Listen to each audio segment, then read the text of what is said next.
Hey, stop what you are doing right now.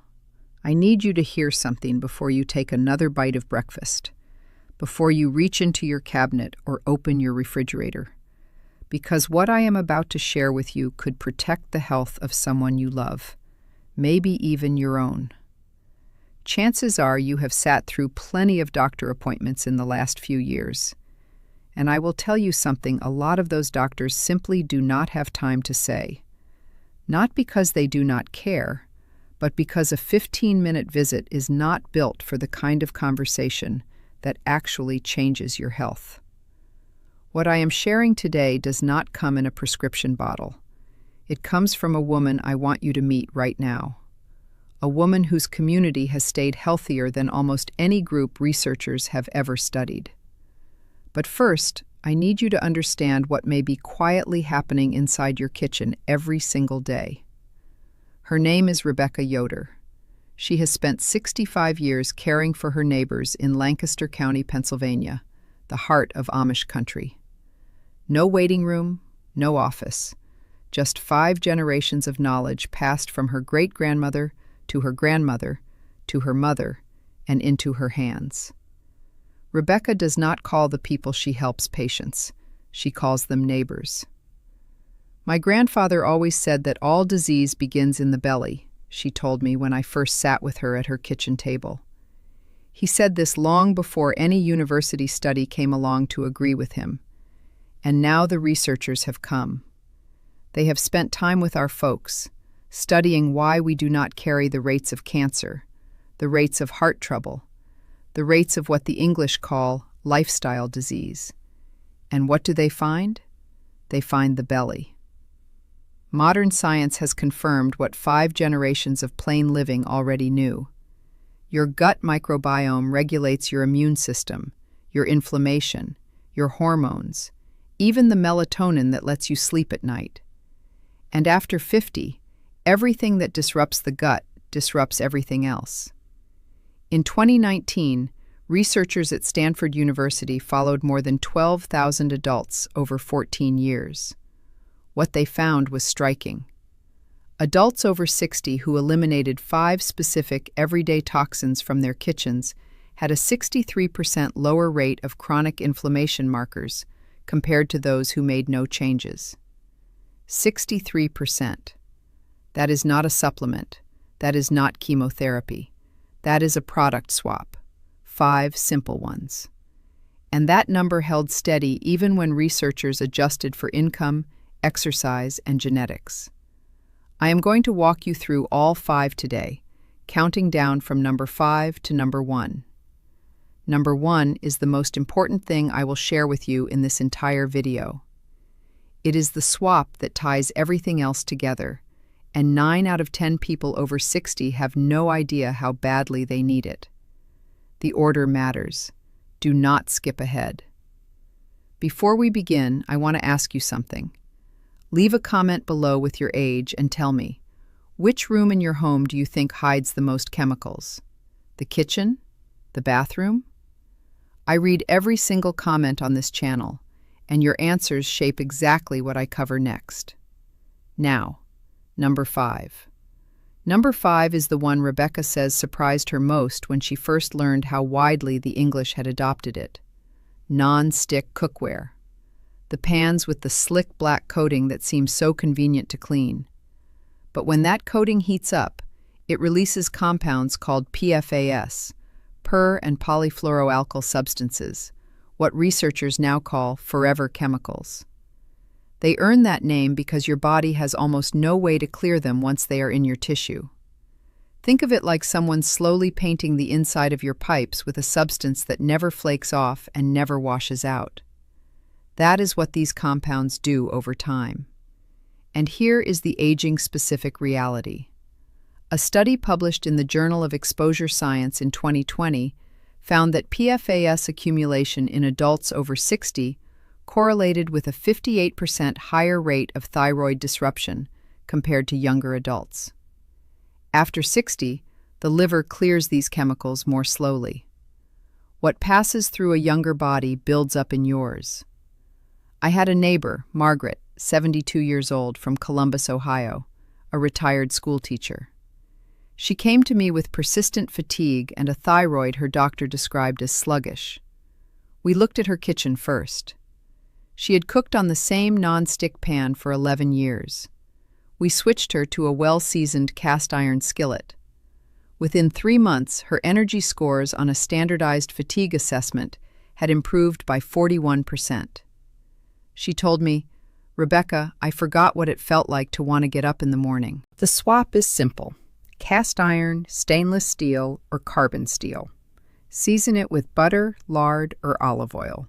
It will outlast you and your grandchildren both. Pair this swap with opening a window when you cook. That single habit can reduce your airborne chemical exposure by an additional 30%, according to a 2021 EPA indoor air quality study. But that is just the surface.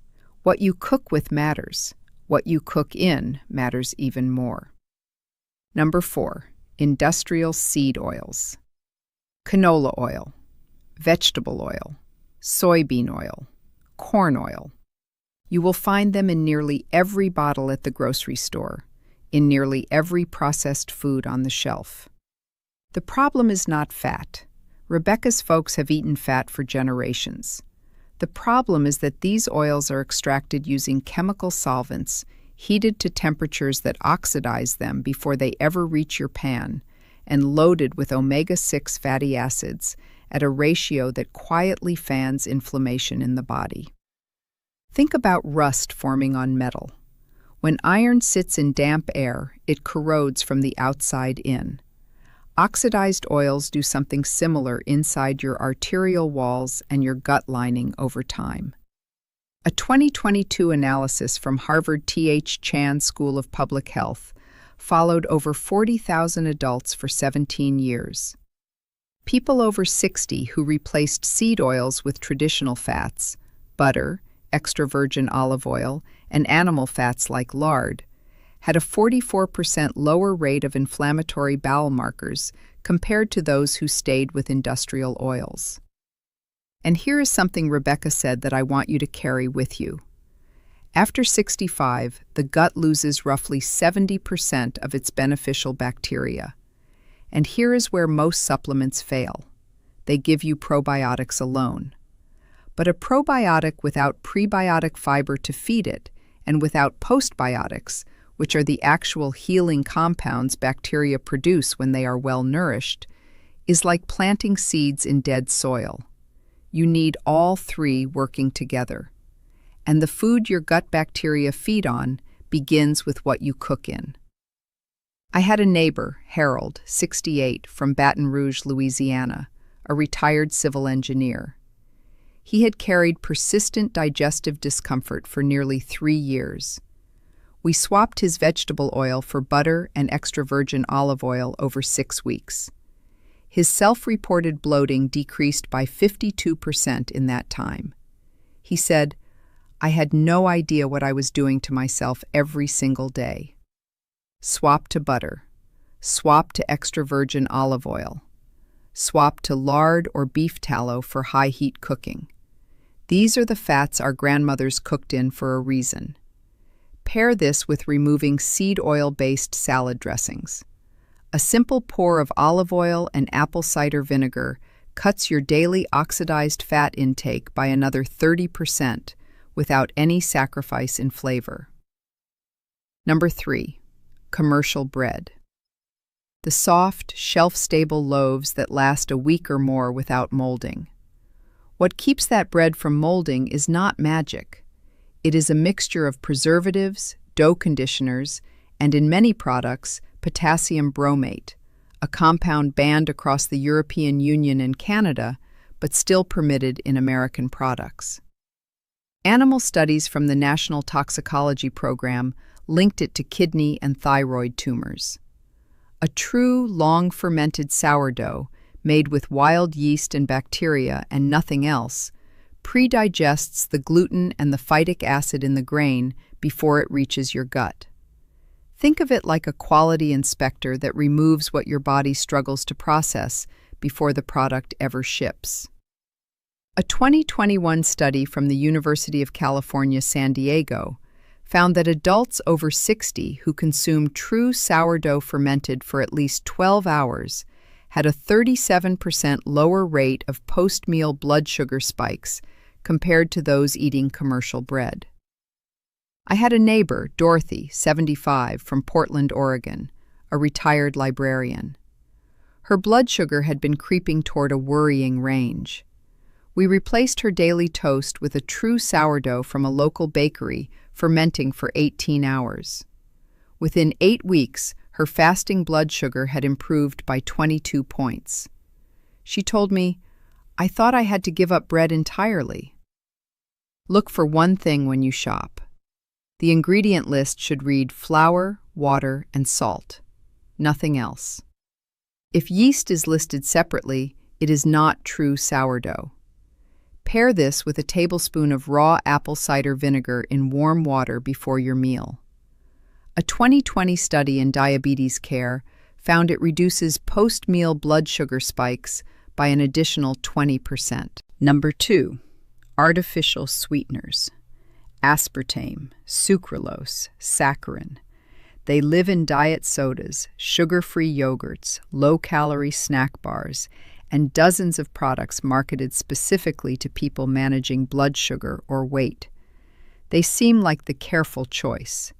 The research says otherwise. A 2023 study from the Cleveland Clinic followed more than 17,000 adults for 9 years. Regular artificial sweetener consumers had a 40% higher risk of cardiovascular events compared to those who used no sweeteners. For the gut, the damage is specific. These compounds alter your microbiome composition within as few as 2 weeks of regular use, according to research from the Weizmann Institute of Science. Think of your gut bacteria like a garden. Artificial sweeteners do not just starve the helpful plants, they water the weeds. I had a neighbor, Ruth, 71, from Phoenix, Arizona, a retired nurse.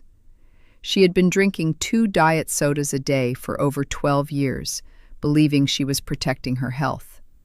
We removed them completely and replaced her sweet craving with raw, local honey, never more than 1 teaspoon at a time. Within 6 weeks, her digestive discomfort scores on a validated symptom questionnaire dropped by 47%, and her energy had noticeably returned. She said, "I cannot believe something I thought was healthy was doing this to me." Swap to raw honey for sweetening. Use pure maple syrup in baking. Remove 1 artificially sweetened product per week rather than all at once. Your palate adjusts faster than you think, and your gut bacteria begin shifting within 7 to 14 days of removing the disruption. Now, I want to pause here because my neighbors always ask what I actually recommend when they want to support their gut more directly. There is one formula I have landed on. It is called Boochbod. It brings together all 3 of what I have been describing: the prebiotics to feed your bacteria, the probiotics to restore them, and the postbiotics, the actual healing compounds your gut produces when it is well fed, along with dandelion root and slippery elm, herbs my grandfather used for digestion when I was a young girl.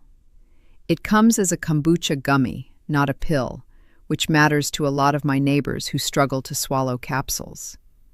Over 30,000 people are already using it, and it is third-party tested, non-GMO, and vegan. I will leave the link in the description below, and please, speak to your doctor before starting anything new. Now let us finish the list, because number 1 is the reason everything else works. Number 1 is not a single bottle or a single product. It is a category. And once you understand this, everything I have shared today pulls together. The swap is this. Move away from pasteurized, processed, commercially dead foods and move toward fermented, living ones. Real kefir instead of sugar-loaded flavored yogurt. Naturally fermented vegetables instead of vinegar-brined shelf products. Traditionally cultured dairy instead of ultra-processed cheese substitutes. the living version instead of the dead one. Here is why this is number one. Industrial pasteurization, applied to everything at every stage of production, destroys the beneficial bacteria your gut depends on for nearly every function researchers have now studied: immunity, inflammation, serotonin production, bone density signaling, sleep regulation. Every one of these has been connected to the health of your gut microbiome. A 2022 study from Johns Hopkins University followed 11,000 adults over 60 for 12 years. Those who consumed at least 2 servings of fermented foods daily had a 47% lower rate of cognitive decline compared to those who consumed none. A separate 2021 Stanford study found that a fermented food intervention improved immune diversity by 19% in just 10 weeks in adults over 65. After 65, your immune system begins what researchers call immunosenescence, a gradual dimming of its response capability. Fermented foods appear to slow that dimming, not stop it, slow it. When you are talking about your independence and your quality of life, that difference is everything. I had a neighbor, Eleanor, 79, from Savannah, Georgia, a retired school principal. She was battling 2 or 3 colds a year, slow recovery, and a low-grade fatigue her doctor had attributed simply to age. We introduced daily homemade kefir and a half cup of fermented vegetables with her evening meal. Within 3 months, her inflammatory markers at routine blood work had declined by 31%. Her doctor, who had been skeptical, called to ask what she had changed. Eleanor told me later, "Rebecca, I felt like I had gotten 10 years back." Begin with 1 serving of fermented food each day. True live culture yogurt with no added sugar. Kefir. Sauerkraut made without vinegar. Water kefir if you are dairy-free. Start small. Your gut needs time to adjust. Within 1 week, you will notice changes. Within 1 month, the difference will be plain. Pair this with consistent sleep before 10 o'clock at night. Your gut produces the bulk of the body's melatonin, and that production peaks in the hours before midnight. Late sleep disrupts the very bacteria that regulate your rest. Protect your sleep, and you protect your gut. Protect your gut, and you protect nearly everything else. Let me bring this home for you. This is not about 5 swaps in your pantry. It is about the mornings you want to have, the grandchildren you want to keep up with, the garden you want to tend in the evening light, the independence you have spent a lifetime building. Rebecca has watched neighbors in their 70s and 80s make these changes and feel the difference within weeks. She will tell you plainly, the body wants to heal. It is built to. At 70, at 75, at 80, the capacity for recovery is still there. What you do today will matter tomorrow. That is not a promise anyone invented. That is what 5 generations of watching people heal has shown her. You are not a passenger in your own health. You are the driver. And these 5 swaps, as simple as they are, hand you back the wheel. If this video gave you something useful today, please subscribe so you do not miss what is coming next. We cover topics like this every week because you deserve the full conversation, not just a rushed appointment. Share this video with your spouse, your sibling, a friend you care about. Someone in your life needs to hear this today. Before you go, leave me one comment. Which of these 5 swaps are you starting first? I read every single comment on this channel, and your experience matters to me more than you know. And if you want to look at the Boochbod formula I mentioned earlier, the link is waiting for you in the description below. Take care of yourself. I will see you in the next one.